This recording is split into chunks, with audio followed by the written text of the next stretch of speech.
dan diskriminasi loh. Kalian tahu nggak apa itu intoleransi dan diskriminasi? Enggak kan? Maka dari itu, Assalamualaikum warahmatullahi wabarakatuh. Shalom, Om Swastiastu, Namo Buddhaya, salam kebajikan dan salam sejahtera untuk kita semua. Perkenalkan, nama saya Muhammad Fauzan Bakari dari absen 11 bersama rekan saya.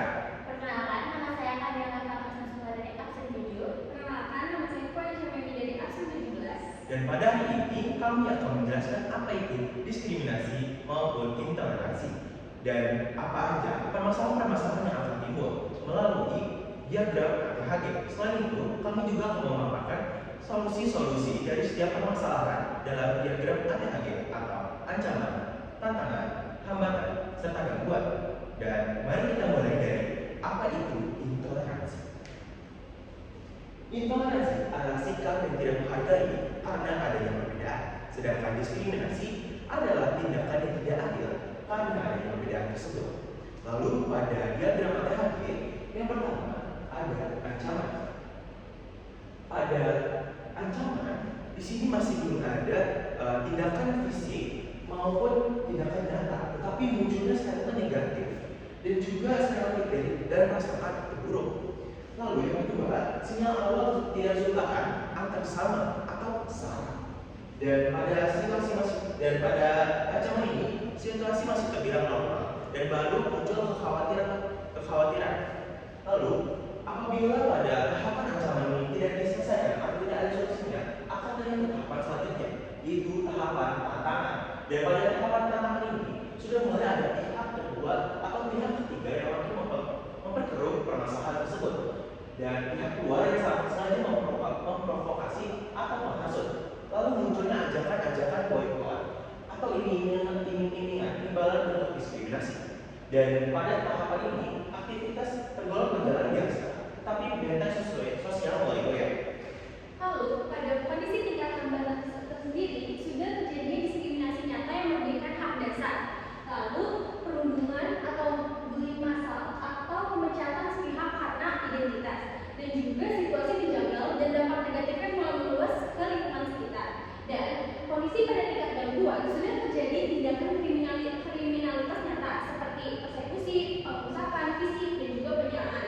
Lalu ada tekanan fisik dan psikologis yang tinggi. Lalu situasi kacau atau chaos dan keselamatan jiwa sudah terancam.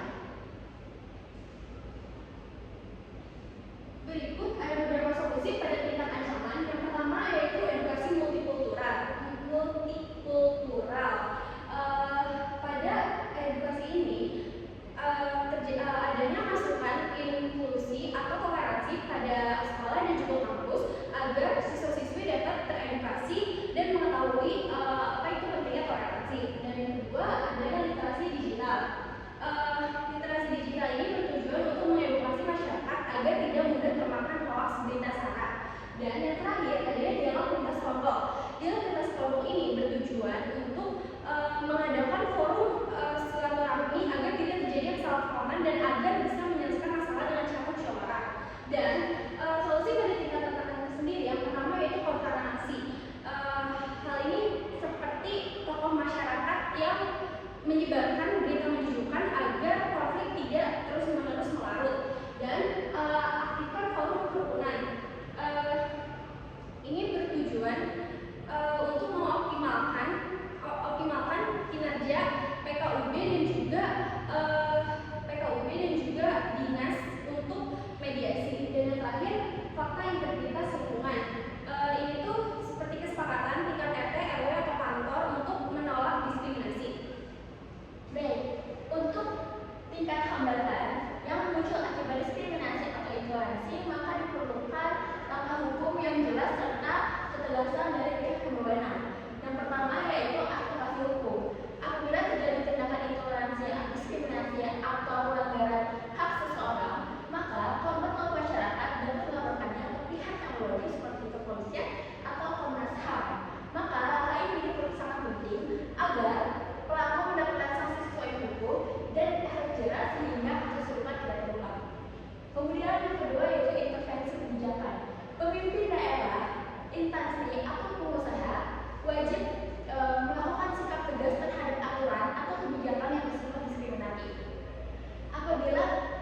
kerja, dan kerukunan tempat kerja.